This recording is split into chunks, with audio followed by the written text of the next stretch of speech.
কে বলেছে আপনার জীবনে এত দুঃখ কষ্ট? কে বলেছে আপনি জীবনে কিছুই পাননি? আপনি জীবনে সবকিছুই পেয়েছেন। তবে আপনার মেনে নেওয়ার ক্ষমতাটা আলাদা।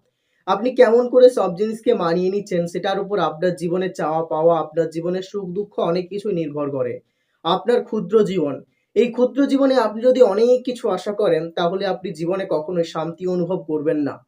তবে আপনি জীবনে কখনো সুখ অনুভব করবেন না। আপনার ভেতরে চাপা কষ্ট রয়েই যাবে। আপনি যে জিনিসটা চাইছেন সেটা যখন আপনি আপনার জীবনে পাবেন না, তখন তার জন্য আপনার ভেতরে একটা দুঃখ রয়েই যাবে। যে দুঃখকে আপনি কোনোদিন প্রকাশ করতে পারবেন না কারোর সামনে।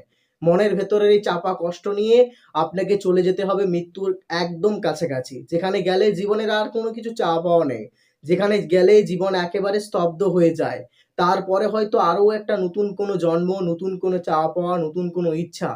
তখন আমাদের দুটো চাওয়া পাওয়া সম্পূর্ণ বিপরীতধর্মী হয়ে পড়ে। দুটো জীবনের তাৎপর্য সম্পূর্ণ আলাদা হয়ে পড়ে।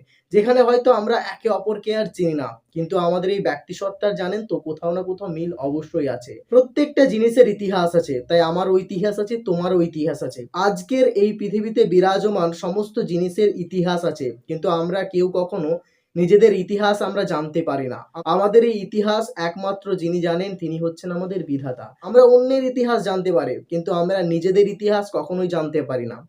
আমি অতীতে কি ছিলাম, আমি এখন মানুষ, কিন্তু আমি ভবিষ্যতে কি হব সেটাও কিন্তু আমি জানি না। সেটা আমার হাতে নেই। আগামী দিনে আমার সাথে কি হবে সেটাও আমি জানি না। তাই আমার জীবনের কোনো কিছুই আমার হাতে নাই। আমাকে যা দেয়া হয়েছে আমি তা নিয়েই চলছি।